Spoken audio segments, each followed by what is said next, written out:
Come closer, a tale is about to unfold.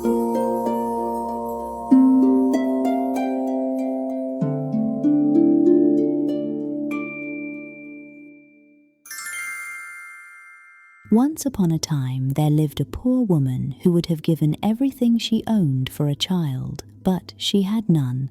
One day her husband went into the forest to gather brushwood. When he returned home and untied the bundle, he discovered something unexpected among the twigs, a small, delicate snake, gleaming and alive. When Sabatella, for that was the peasant woman's name, saw the little creature, her heart sank. She sighed deeply and said, "Even snakes are blessed with offspring. I alone am cursed to have no children." No sooner had she spoken than the snake lifted its tiny head, fixed its eyes on her, and spoke in a clear voice. "Since you have no children, be a mother to me. I promise you will never regret it, for I will love you as though I were your own son." Sabatella nearly fainted with terror at the sound of a snake speaking, but gathering her courage, she answered, "If only for the kindness of your words, I agree. I will care for you and love you as a mother." She made a little hollow in the house for the snake to sleep in, fed it the finest food she could find, and showed it endless affection. Day after day the snake grew larger, sleeker and stronger, until one morning it spoke to Colamateo, the peasant, whom it called father.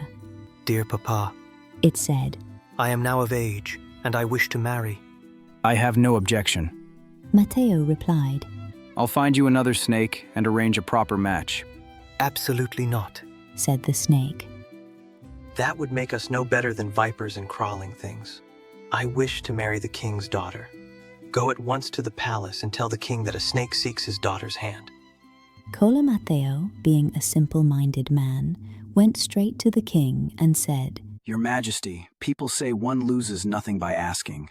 So I've come to tell you that a snake wishes to marry your daughter. Are you willing to pair a dove with a serpent?" The king instantly saw that the man was a fool.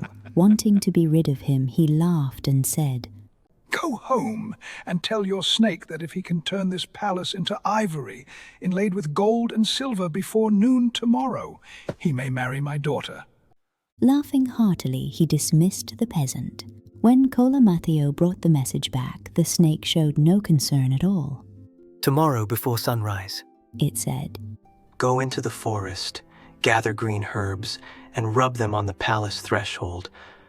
You will see what happens." Before dawn, Mateo collected St. John's wort, rosemary, and other herbs, and rubbed them onto the palace floor as instructed.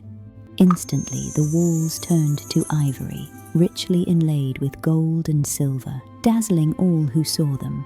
The king awoke, beheld the miracle, and was struck speechless. Yet when Mateo returned to claim the princess, the king said, "Not so fast. If the snake truly wants my daughter, he must first turn all the paths and walls of my garden into pure gold by noon tomorrow." When told of this, the snake replied calmly, "Tomorrow morning, gather every scrap of rubbish you can find in the streets, broken pots, shattered pans, useless trash, and scatter it through the garden." At cockcrow, Mateo did exactly that. The moment the rubbish touched the ground, the paths and walls flared into blazing gold. The garden shone so brightly that eyes could scarcely bear it. Still, the king hesitated, and he said, "One demand remains. If the snake can turn every tree and fruit in my garden into precious stones, then I will give him my daughter." The snake answered, "Tomorrow, go to the market. Buy every fruit you see. Plant the stones and seeds in the garden." Mateo obeyed. In an instant, the trees erupted in rubies, emeralds, diamonds, and every jewel imaginable. This time, the king could no longer escape his word. The weight of his promise pressed heavily upon him, and shame burned in his heart. For it was he who had spoken lightly, and now his honor demanded a terrible price. With a broken spirit, he summoned his daughter, unable at first to meet her eyes. My child, He said at last, his voice heavy with grief. I swore an oath I believe could never be fulfilled. I did not think the day would come when I would have to ask this of you. But a king's word is his soul, and I cannot betray it, even at the cost of my own happiness and yours. Granonia listened in silence. Then she answered gently, her face calm despite the gravity of her choice. If this is what must be done for you to keep your promise, then I will accept it. The snake arrived at court in a golden carriage drawn by 6 white elephants. People fled in terror wherever it passed. Courtiers trembled, servants hid. The king and queen shut themselves away in a distant turret. Only Granonia stood firm. I will not flee from the husband you have chosen for me, she said. The snake coiled around her, kissed her, and led her into a chamber and shut the door. There it shed its skin and became a beautiful young man with golden hair and flashing eyes. The king and queen peered through the keyhole and in shock burst in, seized the discarded skin, burned it and threw it into the fire, fully discarding it. At once the young man cried out, Wretched people, what have you done? He transformed into a dove, struck the window, shattered the glass, and vanished into the sky. Granonia was left utterly broken-hearted. In a single moment, she had seen her joy torn from her hands, her future shattered, her happiness stolen before it could truly begin. No comfort could reach her, and no words could ease the wound left by that cruel stroke of fate. When night fell and the palace lay silent, she rose quietly from her chamber. Disguising herself as a peasant woman, she slipped out through a hidden door and left the city behind, guided only by the pale light of the moon and her unshakable resolve to find what she had lost. At the outskirts of the town, she encountered a fox who, seeing her distress, offered to accompany her. Granonia accepted gladly, for she knew nothing of the roads and feared to wander alone. They traveled together until they reached a forest. Wearied by the journey, they rested beneath a spreading tree where a clear spring played softly through the grass. There they lay down and soon fell asleep. When they awoke, the sun stood high and the air was filled with birdsong, which Granonia listened to with quiet longing. Noticing this, the fox said, If you understood what those birds are saying, your heart would be even more stirred. Curiosity took hold of her at once, and she begged him to tell her what he had heard. After much urging, the fox finally gave way and revealed that the birds were speaking of a young prince, son of the king of Vallone Grosso, who had been enchanted into the form of a snake for 7 years by a wicked enchantress. When his time was nearly fulfilled, he had won the love of a princess. But when his snake's skin had been burned, he fled in the form of a dove, struck a window in his escape, and wounded himself so badly that his life now hung by a thread. The only cure, said the birds, was the blood of every bird who had spoken of his fate. Granonia understood at once that they were speaking of her beloved. With tears in her eyes, she begged the fox to help her obtain the bird's blood, promising him rich reward for his aid. After some hesitation, he agreed, suggesting they wait until nightfall when the birds would be asleep. That night, the fox crept up the great tree where the birds had gone to roost. One by one, he caught them with silent skill, and when he returned, he carried with him a small bottle filled with their blood. Granonia received it with trembling hands, her heart full of hope at last. But then the fox laughed softly and said, Poor child, you rejoice too soon. This blood will do you no good unless you add a little of mine to it. And with those mocking words, he turned and sprinted away. Granonia stood motionless as the fox vanished into the darkness, her hope once more torn from her grasp. But despair did not rule her for long.